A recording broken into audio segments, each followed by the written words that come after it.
ખેડાના પથાપુર ગામે news 18ની team પહોંચી છે। પથાપુર આ જે ગામ છે ત્યાં સાબરમતીએ જે વિનાશ વેર્યો છે એ તસવીરો મેં આપને બતાવી રહ્યા છે। અહીંયા કચ્છના વાગડમાં મેઘમહેર યથાવત છે। ભારે વરસાદના કારણે રાપરના અનેક વિસ્તારોમાં પાણી ભરાઈ ગયા। રાપર શહેરમાં શંકરવાડી, તકિયાવાસ, પોલીસ લાઇન, મામલતદાર ક્વાર્ટર, તિરુપતિનગર, ગેલીવાડી, સલારી નાકા, ખોડિયાર મંદિર રોડ, દૂધ ડેરી વિસ્તારમાં પાણી ભરાઈ ગયા। વાગડમાં વરસાદથી ખેડૂતોમાં અને માલધારીઓ પર મુશ્કેલી વધી ગઈ છે। તો બસ સ્ટેશન વિસ્તારથી પસાર થવું ખૂબ જ મુશ્કેલ બની ગયું છે। આ તસવીરો જુઓ તમે। અહીંયા કાર પણ અડધી ડૂબી જાય એટલું પાણી મુખ્ય રસ્તાઓ પર છે અને બસ સ્ટેશન બેટમાં ફેરવાયેલું છે। સ્થાનિક લોકો અહીંથી અવરજવર કરી શકતા નથી। નદીનું વહેણ જાણે પસાર થતું હોય એવું લાગે। તો કચ્છના ખડીરમાં ભારે વરસાદ પડ્યો છે। ભારે વરસાદને પગલે રણ દરિયો બની ગયો છે। ભારે વરસાદને પગલે રણમાં પાણી ફરી વળ્યા છે। અમરા પર રણ જાણે દરિયો હોય એવા દ્રશ્યો સામે આવ્યા। ગઈકાલ સાંજથી ખડીરમાં વરસાદનું આગમન થયું છે। ભારે વરસાદને પગલે અહીંયા રણ જાણે દરિયો બન્યો હોય એવા દ્રશ્યો જોવા મળ્યા। કચ્છમાં ગઈકાલથી જ છે તે સાર્વત્રિક વરસાદ છે તે વરસી રહ્યો છે। સૌથી વધુ વરસાદ છે તે રાપર વિસ્તારમાં છે તે નોંધાયો છે। 15 થી 16 ઇંચ જેટલો ગઈકાલથી અત્યાર સુધી રાપર વિસ્તારમાં છે તે વરસાદ નોંધાયો છે। બીજી બાજુ જો ભુજની વાત કરવામાં આવે તો હાલ જે આપ દ્રશ્યો જોઈ રહ્યા છો તે ભુજ બસ સ્ટેશનના દ્રશ્યો છે। જાણે બસ સ્ટેશન છે તે બેટમાં ફેરવાયું હોય તેવા દ્રશ્યો હાલ અહીં કને સામે આવી રહ્યા છે। જ્યારે પણ વરસાદ પડતો હોય છે ત્યારે આ ભુજનું બસ સ્ટેશન છે તે બેટમાં ફેરવાઈ જતું હોય છે। ઘૂંટણસમાં પાણી છે તેમાંથી લોકોને છે તે પસાર થવાનો વારો આવતો હોય છે। બીજી બાજુ જો વાત કરવામાં આવે જિલ્લા મથક હોવાના કારણે જે બસ સ્ટેશન વિસ્તાર છે ત્યાં પાસે અન્ય ગામોથી જે પ્રવાસીઓ આવે છે તેઓને ભારે હાલાકીનો સામનો કરવાનો વારો આવતો હોય છે। તો અહીંથી જે પસાર થતા હોય છે વાહન ચાલકો તેઓના વાહનો છે તે બંધ થતા હોય છે અને લોકોને છે તે ભારે હાલાકીનો સામનો કરવો પડતો હોય છે। તો બીજી બાજુ નગરપાલિકા દ્વારા કોઈ પણ પાણી નિકાલ માટે છે તે નક્કર કામગીરી આજ દી સુધી કરવામાં નથી આવી। જે અહીં કને દુકાનધારકો છે તેઓને પણ દુકાન બંધ કરવાનો છે તે વારો આવતો હોય છે। વરસાદના કારણે જે દુકાનમાં પાણી છે તે જતા હોય છે જેને લઈને દુકાનદારો પણ મુશ્કેલીનો સામનો કરવો પડતો હોય છે।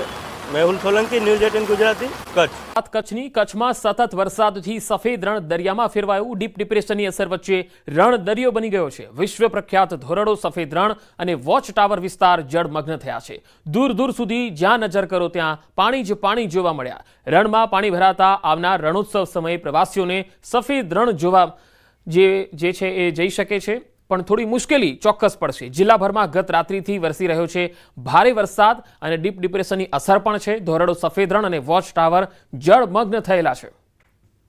સાબરકાંઠાની તસવીર પણ જોઈ લો। સાબરકાંઠામાં હિંમતનગર ધનસુરા સ્ટેટ હાઈવે પર વરસાદી પાણી ભરાયેલું છે। હડિયોલ ગામ પાસેથી પસાર થતા સ્ટેટ હાઈવે પર વરસાદી પાણી ભરાઈ ગયા। આ વરસાદી પાણી ભરાવાને કારણે વાહન ચાલકો ખૂબ પરેશાન છે। પાણીના યોગ્ય નિકાલના અભાવે વરસાદી પાણી ભરાયું। બે જિલ્લાને જોડતો આ સ્ટેટ હાઈવે પર દર વર્ષે પાણી ભરાય છે। અનેક રજૂઆત છતાં પણ કોઈ ઉકેલ નથી આવતો। પાણીમાંથી જીવના જોખમે વાહન ચાલકો પસાર થઈ રહ્યા છે। આ પાણીમાંથી પસાર થતા અનેક વાહનો બંધ પડી ગયા છે એવા પણ ઉદાહરણો છે।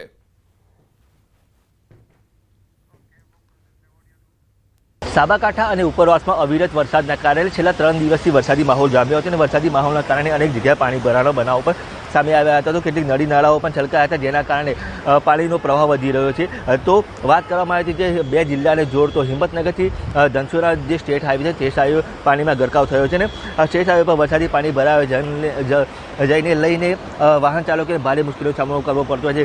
દ્રશ્યોમાં જોઈ શકાય છે તે પ્રમાણે કેટલા વાહનો પાણીના પ્રવાહમાં બંધ પડી જતા હોય છે તેના કારણે પણ સ્થાનિકોને ભારે મુશ્કેલીનો સામનો કરવો પડતો હોય છે। કહી શકાય કે જે ડીચરસમાં જે પાણી ભરાઈ જવાને લઈને વાહન ચાલકો વારંવાર મુશ્કેલીનો સામનો કરતા હોય છે। અનેકવાર રજૂઆત કરવા છતાં પણ કોઈ યોગ્ય નિરાકરણ ન આવતા લોકોને મુશ્કેલીનો સામનો કરવો પડતો હોય છે। કે કહી શકાય કે અનેકવાર રજૂઆત કરી છતાં પણ હજી સુધી આ પાણીનો કોઈ નિકાલ થયો નથી। દર વર્ષની જેમ આ વર્ષે પણ આ વરસાદી પાણી ભરાવા લઈને લોકોને ભારે મુશ્કેલીનો સામનો કરવો પડી રહ્યો છે। તો જલ્દીમાં જલ્દી પાણીનો નિકાલ થાય તેવી હાલ તો વાહન ચાલકો અને સ્થાનિકો માંગ કરી રહ્યા છે। ઈશાન પરમાર, ન્યૂઝ 18 ગુજરાતી, સાબરકાંઠા।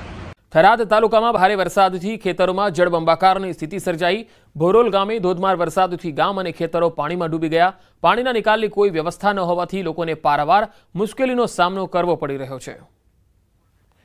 તો ગામમાં કેડસમાં પાણી ભરાયેલા છે। થરાદના આ ભોરોલ ગામથી તસવીર આવી રહી છે જેમાં આટલું પાણી ભરાયેલું છે કે લોકોને બહાર નીકળવું ખૂબ મુશ્કેલ છે। જે લોકો નીકળી રહ્યા છે બહાર તેમને કેડસમાં પાણીમાંથી બહાર જવું પડે છે।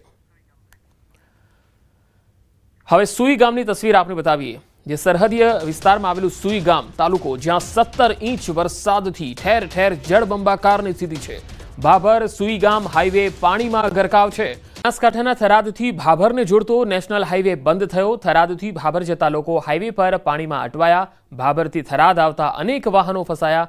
થરાદથી ભાભર જતા નેશનલ હાઈવે પર પાણી ફરી વળ્યા. નેશનલ હાઈવે પાણીમાં ગરકાવ થયો છે. થરાદથી વાવ અને સુઈગામ જતો નેશનલ હાઈવે તો બંધ છે, પરંતુ હવે થરાદથી ભાભર જતો નેશનલ હાઈવે બંધ થઈ ગયો છે. થરાદથી ભાભર જવાનો રસ્તો બંધ થતા વાહન ચાલકો અટવાયા છે. આપણે સીધા જ દ્રશ્યો બતાવી રહ્યો છું કે આ થરાદથી ભાભર જતો નેશનલ હાઈવે છે. આ 4 લાઇન નેશનલ હાઈવે અત્યારે બંધ જોવા મળી રહ્યો છે. વાહન ચાલકો અટવાયા છે. અહીંયા થરાદથી ભાભર જતા નેશનલ હાઈવે ઉપર નદી જેવો પાણીનો પ્રવાહ જોવા મળી રહ્યો છે. જ્યાં નજર કરીએ ત્યાં પાણી જ પાણી જોવા મળી રહ્યું છે. ભાભરથી થરાદ આવવા માટે અને થરાદથી ભાભર જવા માટે બંને તરફ વાહન ચાલકો અટવાયા છે. હાલ અત્યારે થરાદના બેહાલ જોવા મળી રહ્યા છે. આપણી સાથે સ્થાનિક કાકા છે. કાકા, શું નામ છે તમારું અને આ રસ્તો ક્યાંથી ક્યાં જાય છે? કેટલું પાણી છે? આ પાણી ખૂબ છે, 3 કિલોમીટર છે. હું નાગલો આવ્યો છું. પાણી થરાદ આવવા છો કોઈ રસ્તા ગાડે બંધ છે. તમે અત્યારે ક્યાંથી આવો છો? હા, નાગલીથી. કેટલા કિલોમીટર સુધી પાણી આવું ભરાયેલું છે? પાણી 3-4 કિલોમીટર પૂરી રોડ ભરાવડી છે. રોડ વિડીયો આવ્યો કે તે પાણી 4 ફૂટ છે કે 3 ફૂટ છે. કોઈ વાહન ચાલકો લોકો અટવાયેલા છે? સાહેબ બંધ છે. કેટલા ગામો સુધી અત્યારે નથી જઈ શકાતું? આ 4-5 ગામોથી પાણી ભરી ગયું છે.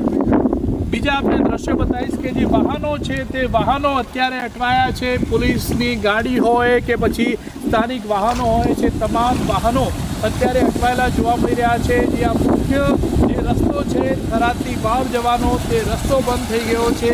વાહન ચાલકો પ્રયત્ન કરી રહ્યા છે આ રસ્તો પાર કરવાનો, પરંતુ આ રસ્તો પાર કરી શકાય તેવી અત્યારે પરિસ્થિતિ નથી. તમામ વાહનો અત્યારે બંધ પડી રહ્યા છે. જ્યાં નજર કરો થરાદમાં ત્યાં પાણી જ પાણી જોવા મળી રહ્યું છે. થરાદથી ભાભર જતા રસ્તો બંધ થઈ જતા અત્યારે વાહન ચાલકો મોટી સંખ્યામાં અટવાયા છે. કિશોર તુવર, ન્યૂઝ 18 ગુજરાતી, થરાદ. તો થરાદમાં સતત ધોધમાર વરસાદના કારણે શહેરના અનેક વિસ્તારો બેટમાં ફેરવાઈ ગયા. ખાસ કરીને થરાદના મુખ્ય બજાર તરફ જનારા તમામ રસ્તાઓ ઘૂંટણસમાં પાણીથી ભરાયેલા છે, જેના કારણે સ્થાનિક રહીશો, વેપારીઓને, વાહન ચાલકોને ખૂબ જ હાલાકી છે. થરાદમાં આબ ફાટ્યો હોય તેવી પરિસ્થિતિનું નિર્માણ થયું છે. એ બંધ થઈ ગયો છે, બ્લોક થઈ ગયો છે, અને માણસો નીકળ્યા રસ્તો છે નહીં, ગાડીઓ નીકળ્યા રસ્તો છે નહીં, એટલે બધું માણસોને આવવા જવાનો રસ્તો બંધ થઈ ગયો છે. કોઈ આવે નથી. એટલે મેન બજારનો રસ્તો બંધ થઈ ગયો, બસ સ્ટેન્ડ વાળો રસ્તો આવવાનો. એટલે એકલું રીતે અમારે કોઈ વસ્તુ લેવા જવાય એમ નથી. ની તસવીરો આપને બતાવીએ. થરાદમાં ધોધમાર વરસાદને પગલે રસ્તાઓ પાણી થયા છે. થરાદની મેઇન બજાર જવાના રસ્તા ઉપર ઘૂંટણસમાં પાણી ભરાયેલા છે. ગત સવારથી શરૂ થયેલો વરસાદ થંભવાનું નામ નથી લઈ રહ્યો અને જનજીવન તેનાથી ખૂબ જ પ્રભાવિત થઈ રહ્યું છે. મેઇન બજાર જતા લોકો ઢીચણસમાં પાણીમાંથી પસાર થવા મજબૂર બન્યા છે. તો બનાસકાંઠાના થરાદના અનેક વિસ્તારોમાં ધોધમાર વરસાદ.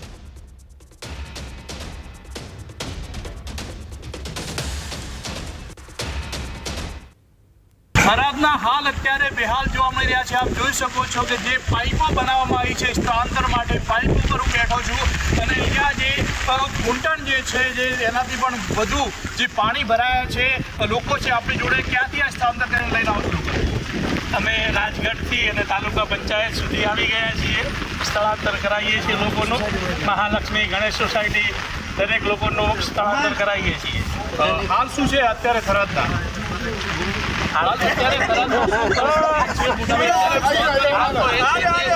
પરિસ્થિતિ થરાદમાં આજ તો થરાદમાં બહુ પૂરા હાલ છે બધાને.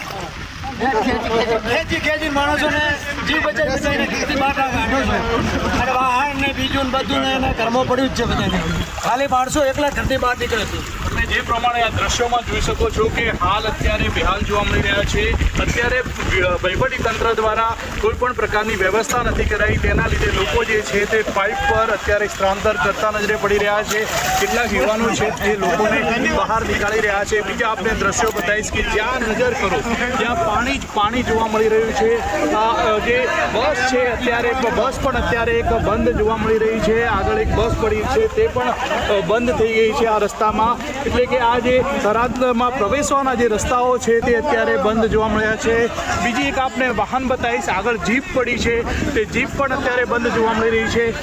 ગાડી અત્યારે બંધ જોવા મળી રહી છે. આ જે તાલુકા પંચાયત છે તાલુકા પંચાયત પણ અત્યારે બંધ જોવા મળી રહી છે. આપણે ફરી દ્રશ્યો બતાવીશ. જો આ રીતે સ્થળાંતર થઈ રહ્યું છે.